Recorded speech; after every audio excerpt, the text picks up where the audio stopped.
we get to this point where the population is in such bad shape, where the people are so demoralized, where the societies become so degenerate, where the very idea of economic progress doesn't stir anybody, it doesn't mean anything to anybody. And this is a process that's been going on for over 100 years. And this is a process that began around 1900 with a total assault on the idea of progress, with a total assault on the concept of man.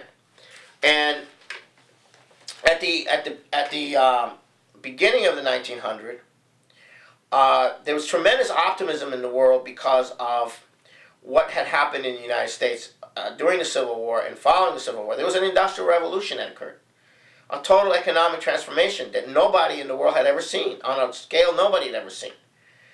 And the amount of product that could be created, the amount of physical wealth that could be created, could provide the kind of living standard where people for the first time had a quality of life, or the beginnings of a quality of life, where they could actually take time to think, to study, to develop. And this was the beginning of what people call the middle class. And the middle class is a completely new phenomenon in history. And there was tremendous excitement about spreading this industrial revolution to Europe, to Asia, to the whole world. And everyone at that time was very excited about the scientific developments that were going on. There was tremendous optimism in the population at that time, not just in the United States, but in the world, about what was possible. And the singular most important person who organized this radical shift, his name is Bertrand Russell. And he was born in 1870, died in, he died in he was born in 1872, and he died in 1970. And what he did has completely, is pure evil genius. What he did is he launched an attack on science itself. Through the use of the British Empire's power, he was able to promote the idea that you could reduce mathematics to logical systems. And then he used that to go after science. And what happened is that after a long time of this, most of the population does not know the difference between logic and reason. Reason is not logic. Human beings do not think in a logical form. Logical forms are the way computers are programmed. Human beings do not think logically. But people have this misconception that that's what thinking is. It's not. There is no thinking in logic. And so what happens is that the population does not develop a culture which promotes the kind of thinking, like the kind of thinking that Socrates has in Plato's dialogues, which is the actual form in which thinking actually takes place, is in the form of a dialogue. So we have a destruction of that whole process, so that the population does not have confidence in their own thinking, and they're presented with this view that they are not since they are not logicians, they have not developed the power of logic, that therefore they're not qualified to think. They're not experts. They don't know anything. Well, it's true. A lot of people don't know anything, but the process of thinking is not about how much you know. It's a process of discernment. It's a process of asking questions. It's a process of asking, well, does this make any sense? Does that make any sense? What could it be? Since it doesn't make any sense, what else could it be? Why isn't it this way? Why is it that way? That's the kind of thinking that we used to have a culture where everybody was thinking that way. It was a classical culture based on classical music, classical poetry, classical drama. We don't have that anymore. The culture is totally based on some sensation, on feeling. It's based on catharsis. It's based on experience. It's not based on thinking. We don't have a culture for thinking people anymore. We only have a culture, and this is all Bertrand Russell's doing. And he did this because he was a representative of the aristocracy, trying to defend itself against the Industrial Revolution and future revolutions that would have come from the Industrial Revolution. And those future revolutions in technology and science were the revolutions that would have elevated the most backward peasants of humanity to the level of being far more intellectually developed than the average aristocrat. And that was what Russell was opposed to. So he went after science itself. He went after the method of thinking in the population in general as well. And he teamed up with H.G. Wells in something called the Open Conspiracy, which promoted the idea of dumbing down the population by destroying the language, eliminating classical music and replacing it with rock-type music, of introducing drugs to destroy the willpower of the population, to destroy the population.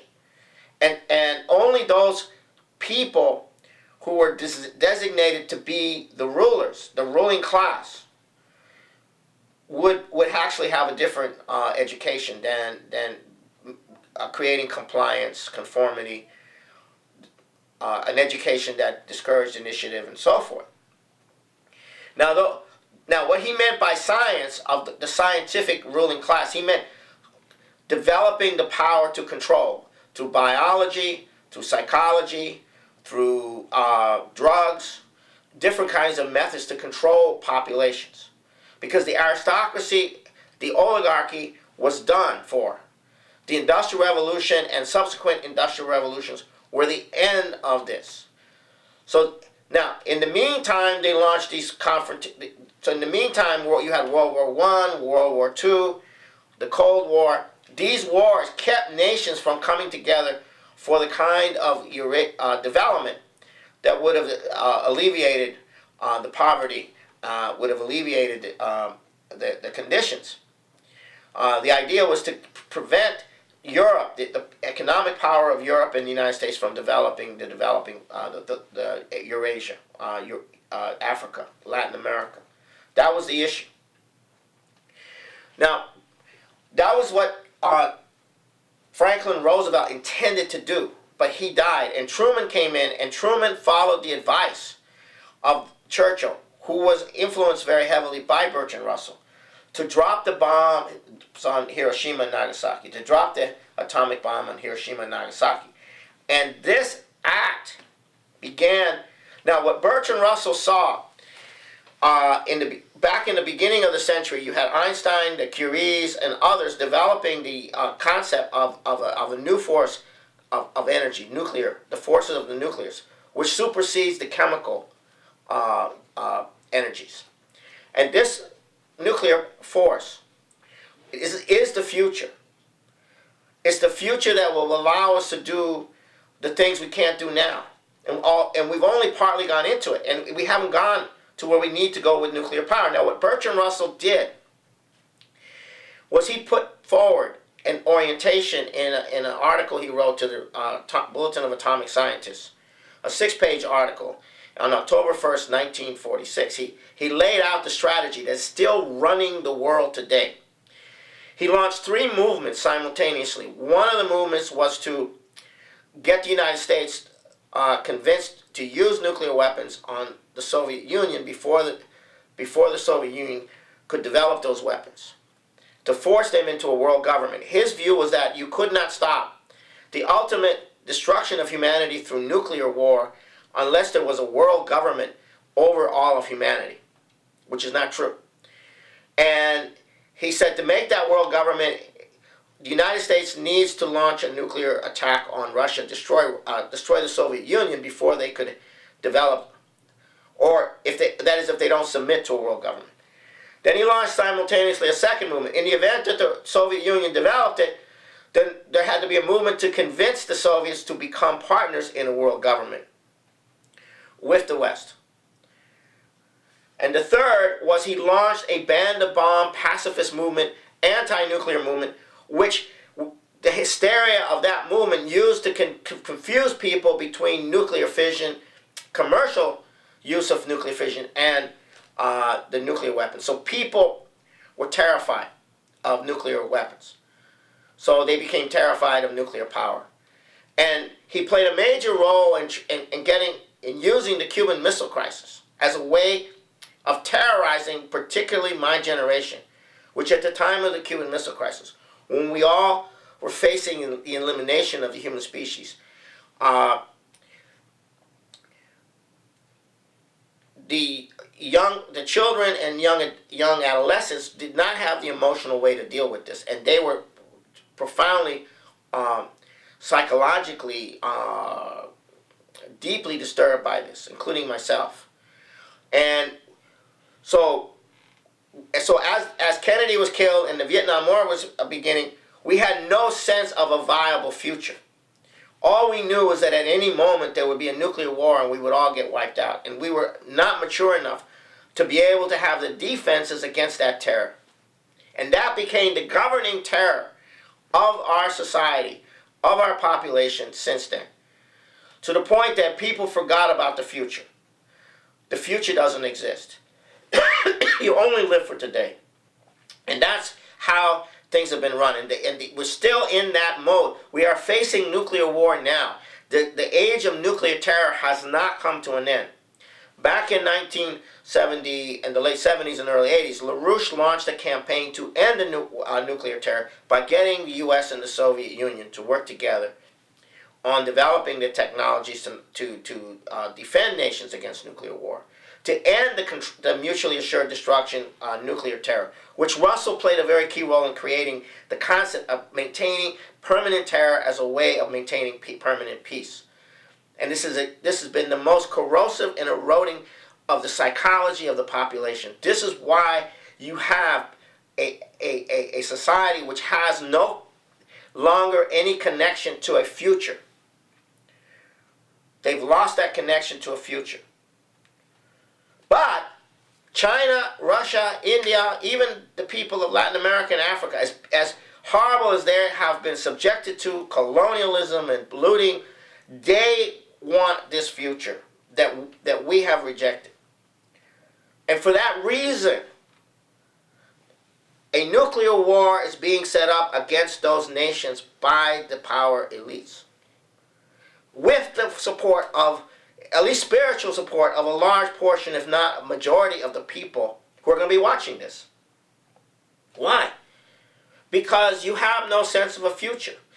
And what right have these people, the Chinese and the Russians and the Indians, have to go to nuclear power, go to fusion power, go into space, develop, become far more prosperous than we could ever dream of becoming? What right do they have to do that? We're drowning in our own depressed degeneracy. And what right do they have to do that? Who do they think they are? So spiritually, we as a people will support the nuking of Russia and China. Whether you realize that or not, you are spiritually inclined to that unless you can locate in yourself that spirit of Bertrand Russell, who hated the human race. And I'm going to quote you something from Bertrand Russell. I'm going to end this by quoting something from Bertrand Russell.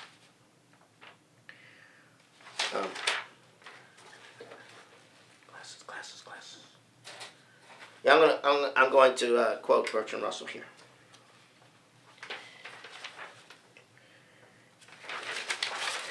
I hate the world and almost all the people in it.